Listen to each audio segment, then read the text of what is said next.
Good evening, everybody. Welcome along to this edition of the on Lear Confidential on TV and the beginning of a new show called the Pat Barry Show.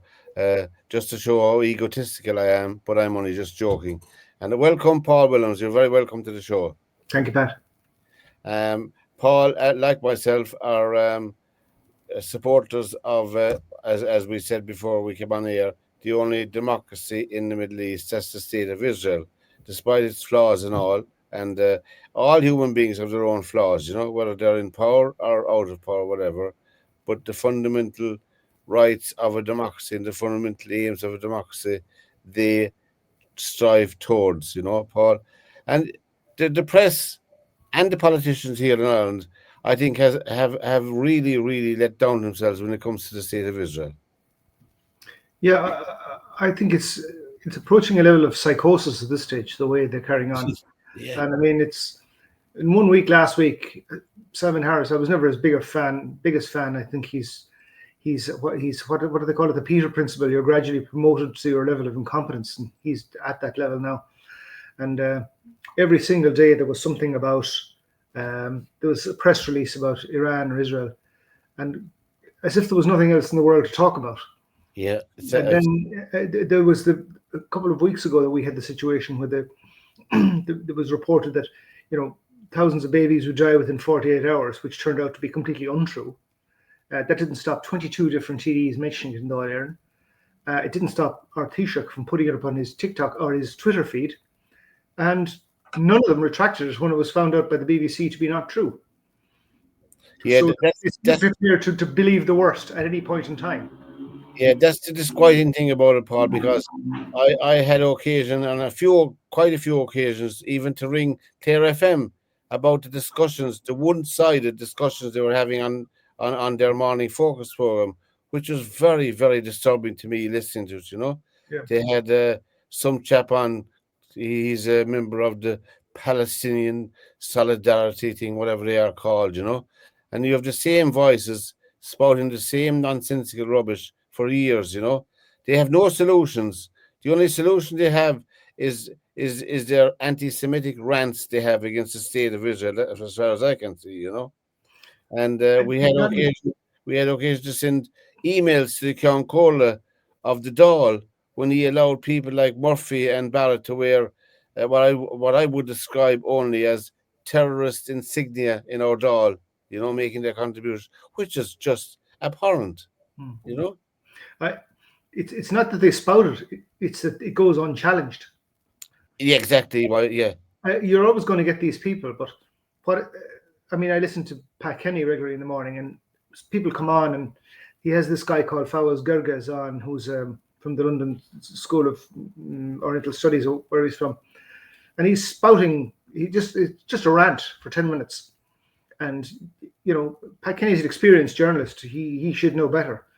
Well, Pat Kenny has really, really let himself down. I used to admire him, but I think he's an absolute, a shameful journalist now in broadcast media. Myself, he's just shameful. There's no doubt about it. There's no balance or anything like that. What are you going to do? What are you going to do? I mean, the RTE 6 o'clock news has become a mouthpiece for Hamas. Yeah, but the thing is, I think a lot of it is it's unwitting. It's basically they're taking people like Francesca Albanese, and they're taking people, like that Norwegian doctor for Médecins Sans Frontières, who have a long, sordid track record of anti-Israel ranting going back 20 years, and they're accepting it as fact. There's an intellectual incuriosity. When I think there's an onus on every right-thinking journalist. And in many cases, they do behave properly. When everybody's on the ones, as the Economist magazine said, when everybody's on the one side of the argument, that's the time to go, wait a second, is there a second side here? Is there something else going on? But it's the intellectual incuriosity in Irish journalism to accept this verbatim, nod along, and accept, Dana Ehrlich, she's blue in the face from saying it. Well, we met her a few Dana Ehrlich. She was a superb diplomat, driven out by Micheál Martin and Harris out of the country, forced to close down the embassy. You know, and the rantings of our president didn't help either. Oh, disaster. And I'm glad to see the back of him anyway. He'd be gone. But that doesn't take away from his shameful behaviour either, you know. But the thing that disturbs me the most is our government that was elected by our citizens.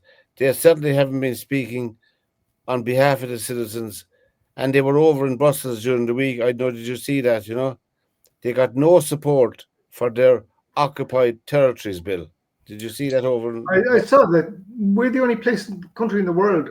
The thing is, it wasn't too bad when it was occupied territories. If it was all the occupied territories, they were going to, but including one occupied territory is actually a member of the EU, Cyprus.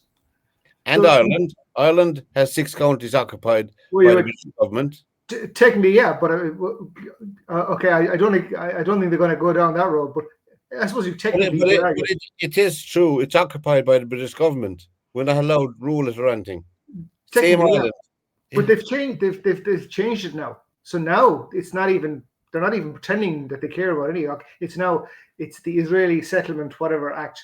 So it's just purely against Israel. Nobody. There's a list of places occupied by countries all over the world. If they were consistent, I'd say, okay, well, you're consistent. But they're only doing it against the world's only Jewish state. And it's a terrible look for the country. And no one else is doing it.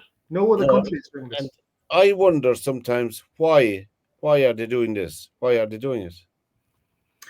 My opinion, I think, well, I've often thought about it. When you think about some of the conflicts that exist in the world, far more deadly than what's going on in Gaza, far more brutal.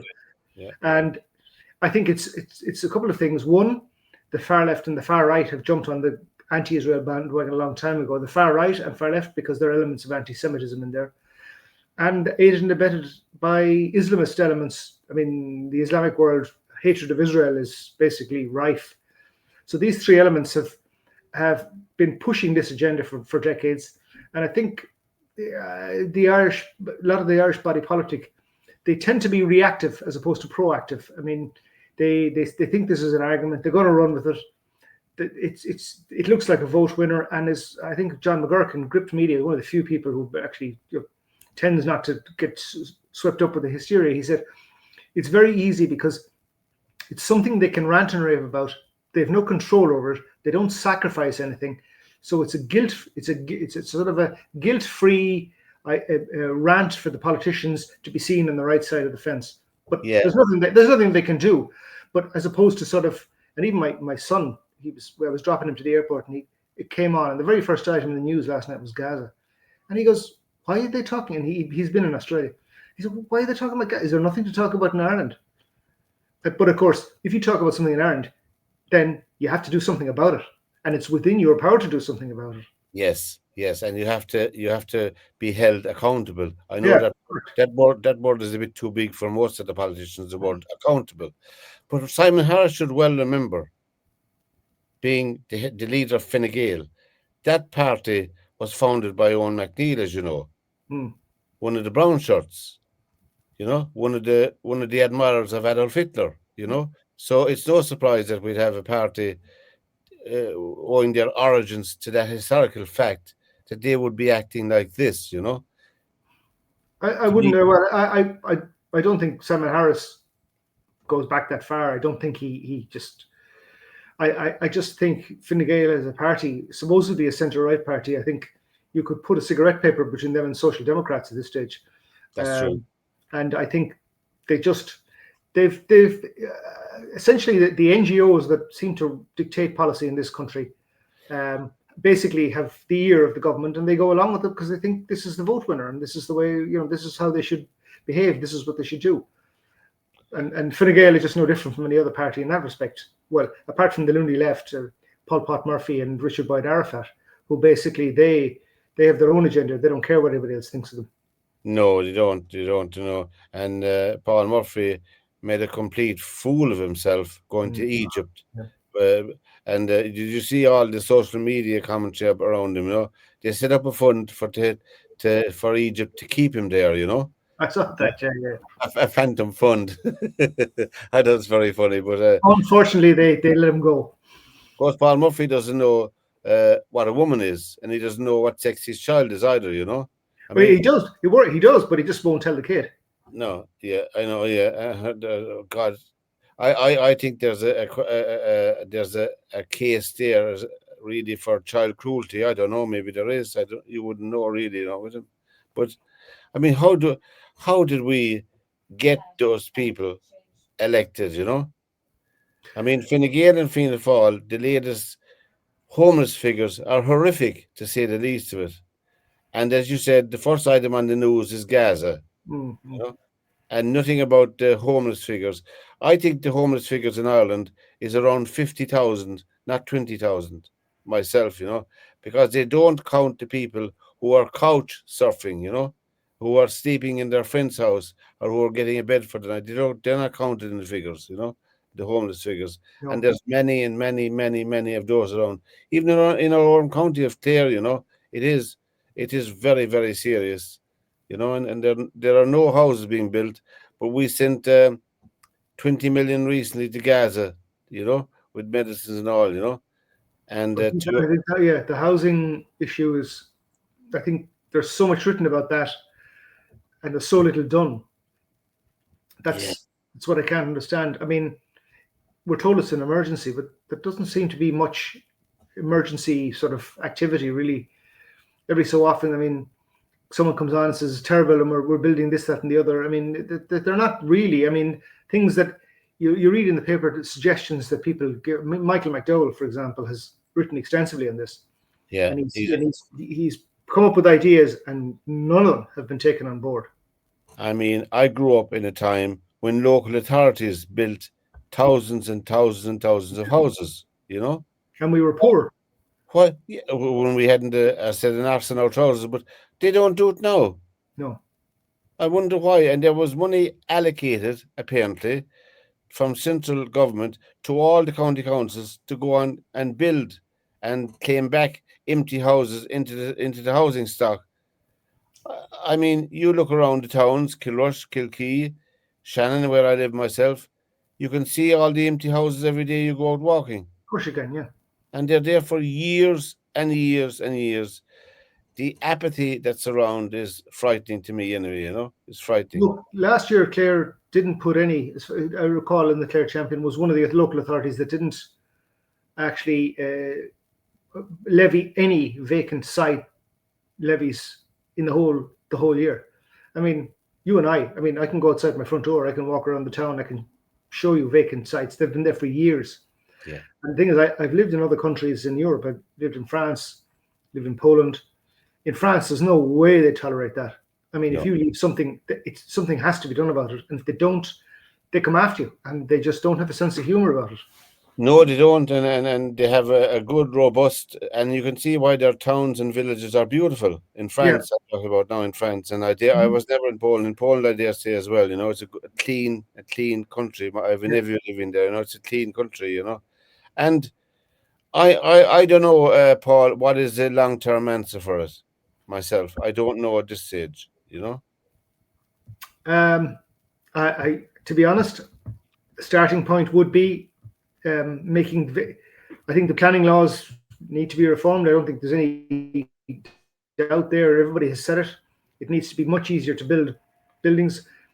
It needs to be much quicker. They need to local authorities need to take over houses that are not being used, and you know it should be made much more difficult to complain and launch judicial review against. And I think as Michael McDowell said, major infrastructure projects shouldn't be. We have the wastewater treatment plant in Kilkee now, and it's a disaster. But that should be done if it's a bigger project, do it. Let the government do it. Just have a Dáil basically say, right, guys, that cap at Dublin Airport gone. Yeah.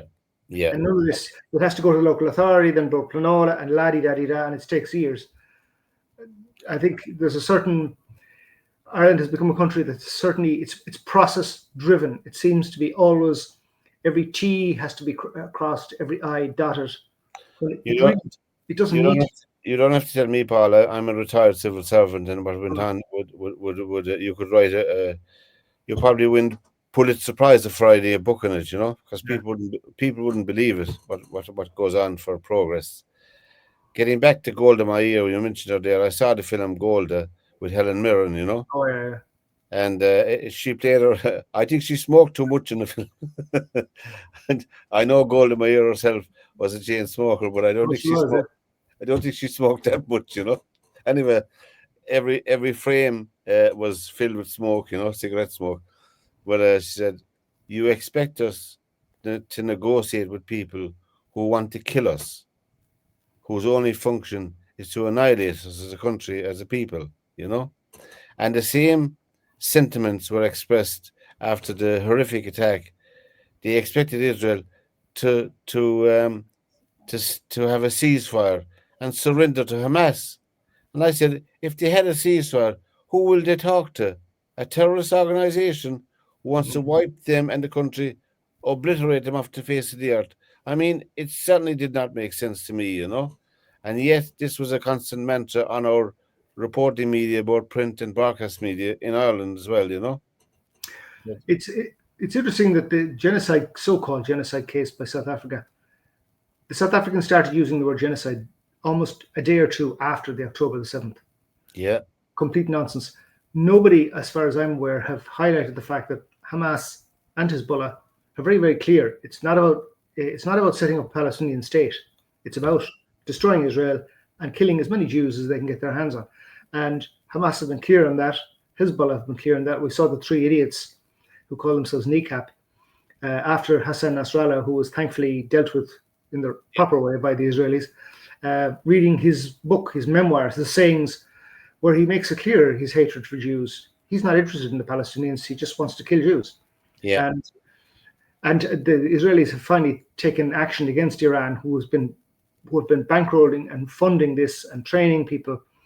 And it completely escapes no mention of this, or very little mention of this in the media, as if somehow this exists in a vacuum. It's the Israelis basically. Well, they'll probably, in our own media, will probably find a few children that were killed in a bomb in Iran and highlight that, That's how. Well, somebody exactly mentioned today, actually, when they were talking about, I can't remember where we were at the funeral.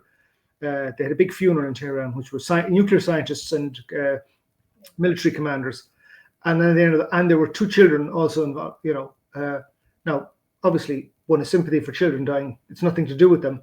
But I mean, why were these people using children as a shield? I mean, they knew they were targets. They did, yeah. I mean, I thought that hit by America and Israel, I think the idea behind that bombing was to bring them to the table, Yeah. because they are very disingenuous at the top level, not Iranian people in general, but the people who are running the country are liars and charlatans, Of course they are, yeah. You You cannot trust them. Their whole worldview is to basically, they call it the Zionist entity and a cancerous tumor. They hold Holocaust denial competitions, and they have no interest whatsoever in peace. And they have no interest. I mean, why does one of the world's greatest oil producers need nuclear energy? They want nuclear energy to create a bomb, and I'd have no compunction. They believe that their Ali, the Mahdi, is living in a well 300 kilometers north of Tehran. He's living down this well, and he's going to pop up the end of days, and they're going to kill all the Jews, and the end of days will come, and they'll all go to paradise. It's very, very difficult to talk sense to people like that. It is, and I know quite a few Iranians who are living here in this country, and they're very highly educated, very well aware, and are really sad for their homeland, because when you look back at the Persian civilization, the Persian Empire, it brought so much learning and culture to the world, and you look at it now, it's like something that's gone back to the 12th century, to the Middle Ages, It's shocking. They are, as you say, they have extremely high education achievement there, and but the brain drain is unbelievable. Anybody who's educated and smart just gets out of there. They do. That is very true, and we're getting to a state like that in this country as well. Well, yeah, we're not quite there yet, but it's certainly there are a lot of young people who were interviewed. I saw recently, a lot of them on a Vox Pop said, "Listen, I'm getting out. I'm going to Australia. I'm going to Canada. Can't get a house. I'm sleeping in my parents' attic. What's it to me? They can't even rent a house. They might buy a house. The average No. house now in Dublin is €500,000. It's cracked. I mean, it's just mad. I don't know anybody where I'm living in Shannon that could afford to buy a house for $500,000. Maybe I'm hanging around with the wrong people, Paul. I don't know. I to be honest with you, there are few enough people, I'd say, in Clare who could $500,000 who could afford that. Judging on the statistics that are available, you're Yes. talking about a handful of people in Dublin probably could afford it. Yeah, there's plenty of people there, but I mean, it's not something the ordinary rank and file Irish person could afford. No, not the 9 to 5 man, as they say, not the 9 to 5 job, because wages are very depressed in Ireland as well. Wages are very poor in Ireland for the generality of people, for the general population. I think some of them are very poorly paid, Myself, that's my thinking of it, But I think that Israel will be left to deal with Hamas themselves, and until such time as they're satisfied that they've broken the back of Hamas, I don't think we'll have any ceasefire at all, from Israel. Well, there shouldn't really be. I mean, this is a terrorist organization in the EU. It's a terrorist organization, full stop. I mean, the people sometimes reference the situation in the north, the peace process. But I mean, the peace process started when the IRA called a ceasefire. The Irish government were clear, no talking to them until there is a ceasefire. Yeah, and that's the correct way to behave. If you're killing people, then no, we're not talking to you. Stop killing people, then we'll talk, and then we'll have maybe something to talk about. Yeah, that's true. But the Hamas have basically said we're going to release hostages, but you have to get out of Gaza. So it's a war. Unfortunately, in a war, people die. It's not nice. I don't like it. No one likes it. But my own grandfather was in the RAF. He was in bombers. He said we were dropping bombs in cities. We knew civilians were dying. We knew men and women were being killed, but we were fighting the Nazis. And it was as simple as this. If you basically take a decision, I will not fire or drop a bomb on the off chance a civilian is killed, you won't fire or drop any bomb, but your enemies will. And he said very seriously, if the Nazis had a year earlier said, right, we surrender unconditionally, then a lot of lives would have been saved. And that's the simple calculation behind it. Well, I mean, any cursory glance at any war, there are always civilian casualties in every single war, despite the rantings of the left or right. It's a fact of life, So don't start wars then. Yeah, exactly. Who started this conflict? Well, I don't know really.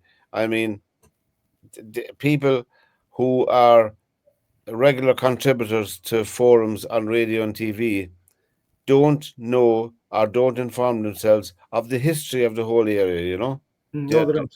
They're speaking in a vacuum. They're speaking with sound bites and cliches, including the leaders of our government. I'm still in shock because, I mean, I did admire some Fianna Fáil and Fine Gael politicians, but I mean, the two leaders they have at the moment in Martin and Harris are very, very, they're serving the country very poorly. I was most surprised at Micheál Martin when he stood up and talked about genocide, because I actually had good time for Micheál Martin. He always struck me as a much more level-headed guy than Leo Varadkar or Simon Harris.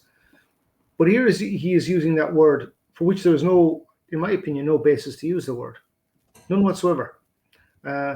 And it just seems to be just a hysteria that has taken over in the political classes, that just there's a bandwagon there and they're on it. Well, Ramaphosa, the president of South Africa, would want to be very careful when he's using the word genocide with Israel, because his government apparently now are being accused of genocide against the minority white population in South Africa, in confiscating their land, their businesses, and their farms. I mean, it's so ironic that they're the sponsors of this so-called thing in the International Court of Justice. I don't get it. I don't think there's a genocide against white farmers, despite what Donald Trump said. But what is clear in South Africa, that when the president of Sudan, who was accused in the court of genociding Darfur, which there is a lot of evidence that there was a genocide there. I mean, Yes. quite significant, far Yes. more than Gaza or any other place in the world. And yet there was a warrant for his arrest. He arrived in South Africa and they didn't arrest him. They let him go. And they were meeting with Hamas before October the 7th and talking to them. So they have absolutely not one leg to stand on. And sure, we're going back not too long ago when we saw the appalling massacre in Rwanda. Oh, yeah. I mean, that was as big as nearly the Second World War. That was just appalling, you know, and that was genocide at the highest level. You know, there's no genocide that I can see of, and our politicians that mention it regularly in the Dáil. There's only a handful of them, but really, it's landing people. We are really truly the pariahs on the international stage, I think myself now, which is very sad for a small country like ourselves, you know. Well, I was listening to Dan O'Brien. He was talking the other day, and somebody asked him about the opinion other people who have in the European Union of Ireland, and he said, well, they don't care because we're a small country. The opinions, I mean, do you know the stance of Denmark, he said, on Gaza? And she said, no. Or do you know the stance of Finland? No. So we say things at meetings, but the reality of the situation, our opinion is not widely known throughout Europe because nobody really cares. They know German, French, possibly Italian, Maloney's lively, maybe Polish, Spanish, but realistically, small countries, they may pipe up every so often, but by and large, I think our views are ignored. And there are about 8 countries that seem to be pushing this line against Israel. But the majority, it seems to me, in the EU just are not on that side. They're not. No, there's no doubt about that. I agree with you there, and it's certainly Hungary and Viktor Orban on that side, anyway. You know, as well. You know, I'm not saying I agree with everything he says or anything. I wouldn't either. No. But I'm saying he's a leader of that country. He was elected by the people to lead the country, and that's his job. You know, the job of our politicians is to sort out our country. You know. The job of Micheál Martin and Simon Harris is to get a handle on the chronic conditions that our citizens are in, not to be blowing a trumpet for the Occupied Territories Bill, which I don't think will ever see the light of day. You know, I don't think it will. I would hope it wouldn't, but Simon Harris seems hell-bent on putting it there.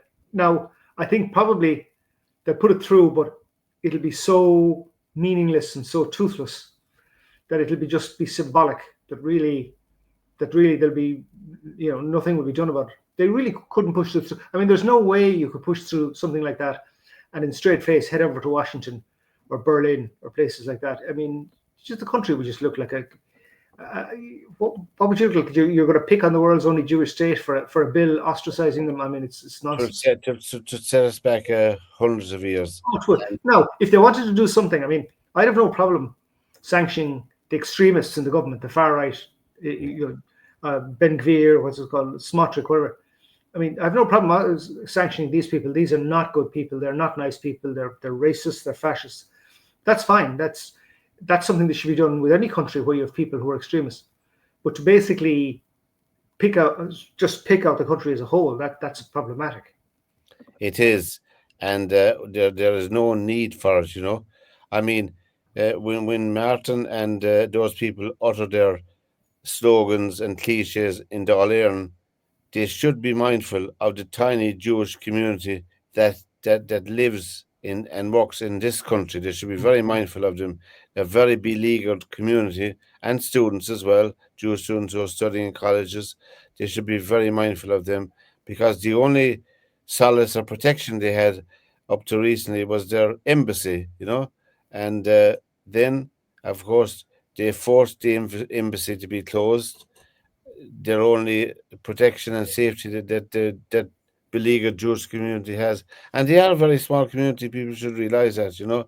And they are living and working, and they have children, and they have cares and needs, like all the citizens of this republic. And they're not cherished equally as they should be under our constitution.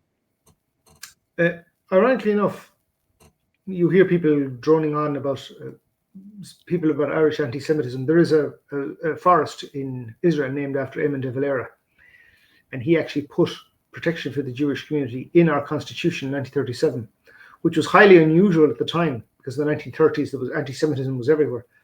But he did put it in, and he did make it clear that he was putting it in that Jews wouldn't in Ireland feel that they were under siege. And he made it clear that he was there that the state should protect them and cherish them, as you said, as much as anybody else. You should.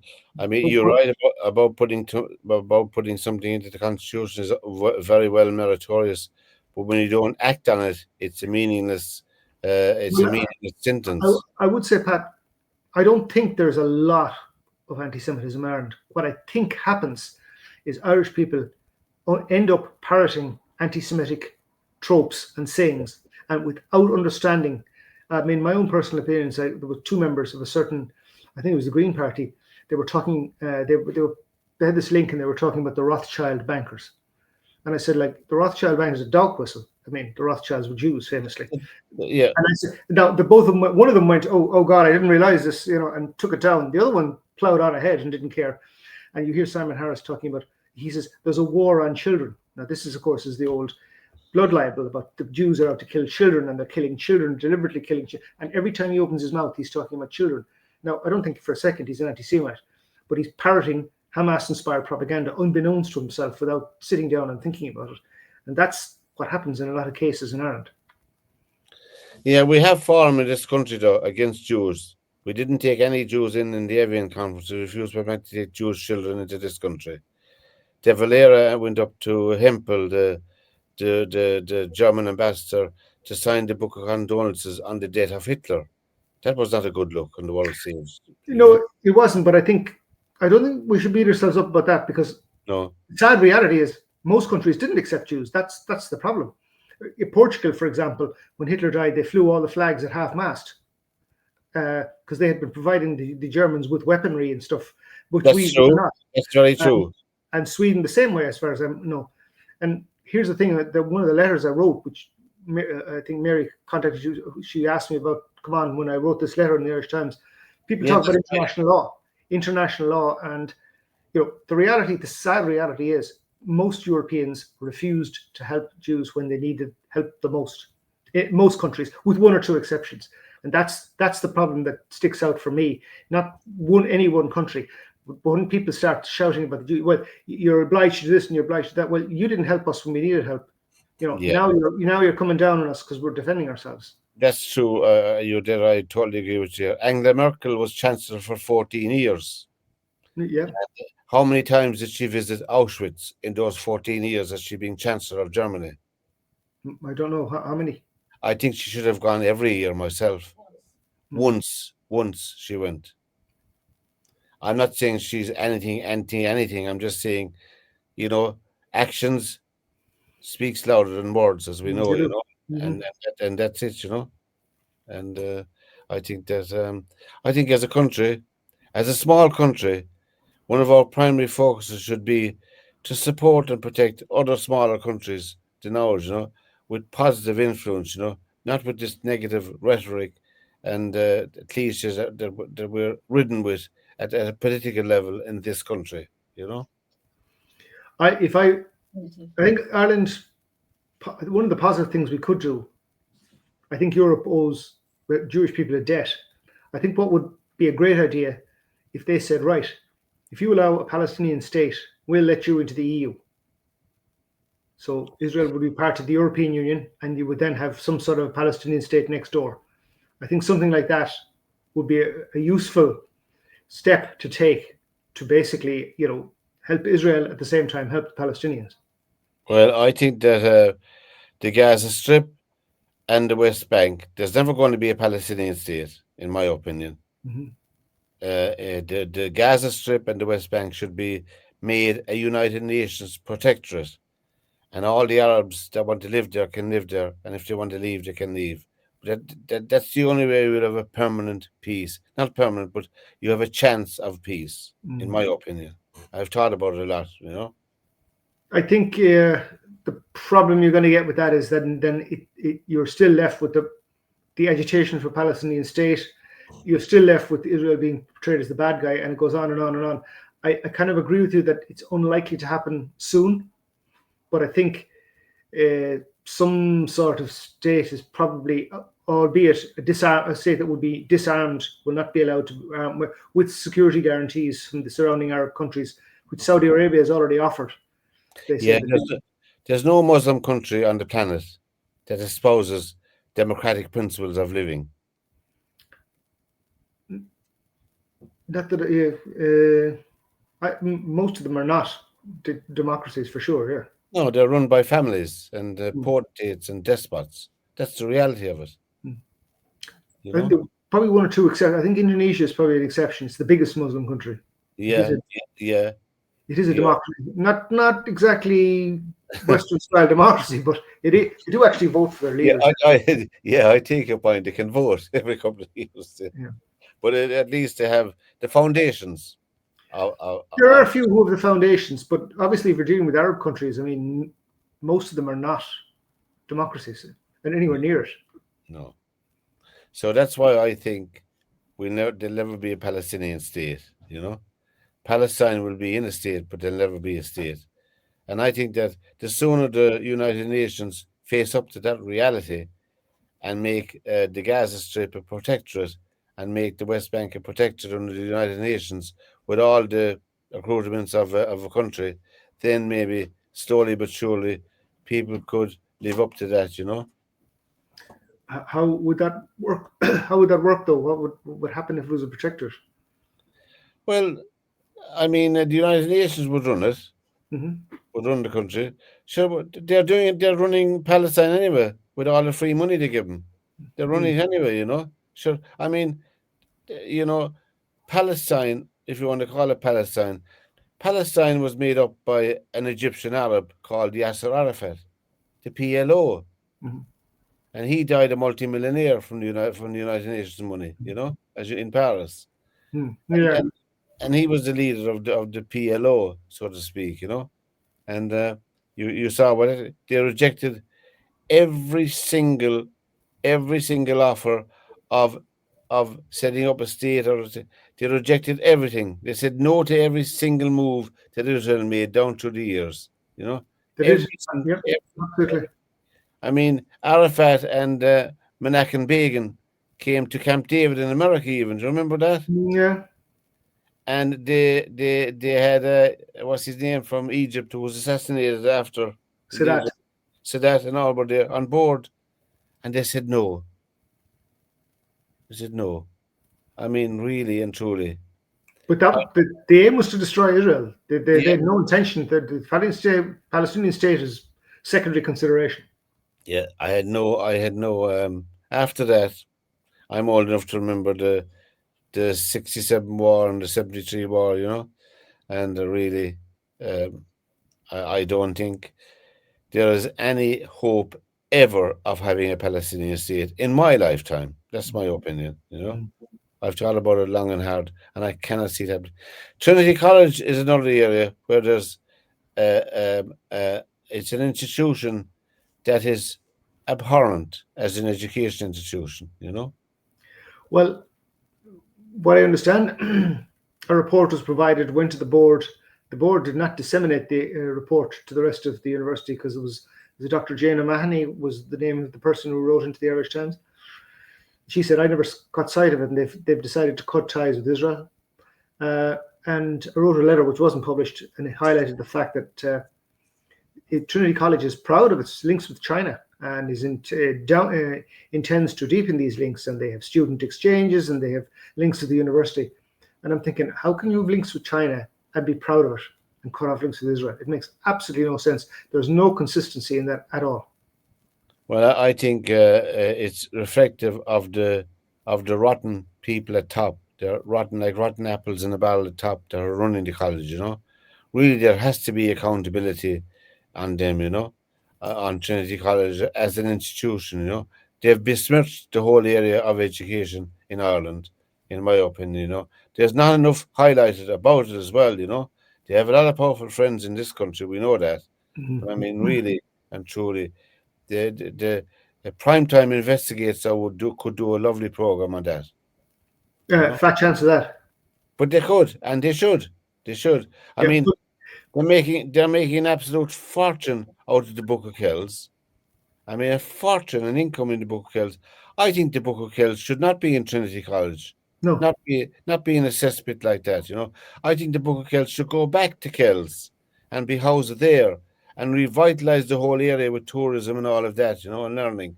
It could do a lot more positive. I think it should be taken away from the custodianship of Trinity, Yeah. myself, as a beginning to rebalance the book, so to speak. With a place like that. But what I find most sort of annoying with these boycotts, they're not selective. If they said, well, we're not going to engage in anything to do with the Israeli Defense Forces, there might be some, okay, I don't agree, but I can see some point in that. But they stop even things like, it was just announced today, the Weizmann Institute in Tel Aviv, which was hit by an Iranian missile, has come up with a new test for leukemia. It's a very well-known institute. Are you not going to talk to these people about medical advancements? And Luke O'Neill, who's regularly during COVID was on, he regularly referenced the fact that the Israelis have very, very good medical technology and many scientific breakthroughs in the area. And Trinity College is cutting off its nose to spite its face, not engaging in things that benefit everybody, things like medical advancements. I was going to say, Paul, we should wait and maybe see what Micheál Martin and Simon Harris will do with Trinity, but sure, we know they'd be in full agreement with them. Nothing. In full agreement with what they're doing, So the likelihood of that happening is 0-0, It's so sad in a way. It's so sad. It was one of the shining lights of our third level education one time. It was like an award you'd wear on your sleeve if you went to Trinity and were successful in getting a degree from Trinity.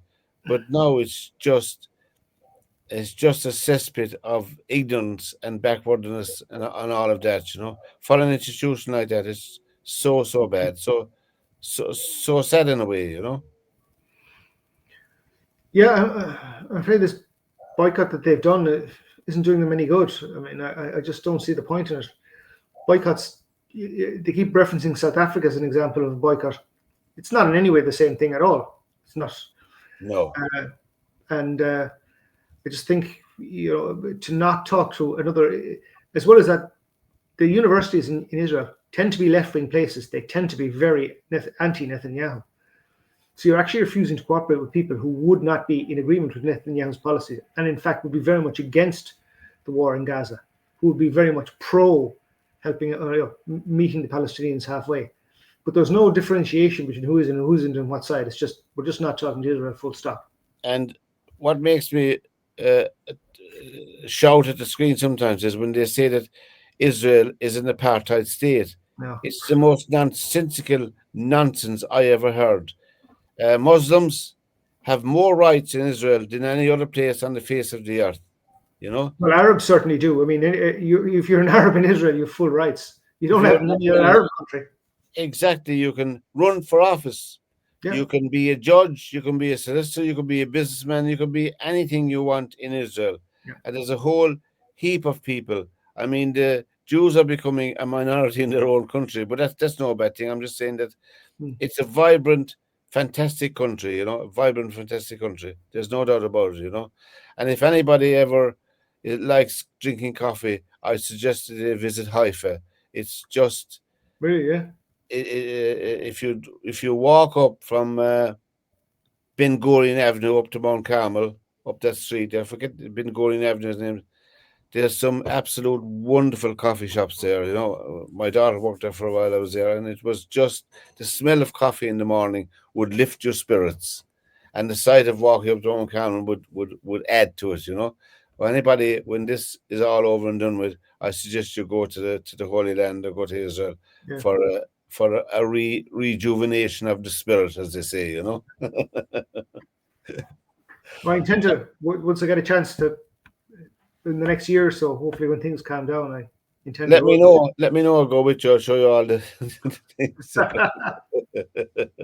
Paul, before we wrap up, what do you think is the conclusion of this, or what your hope is about this conflict now that's there?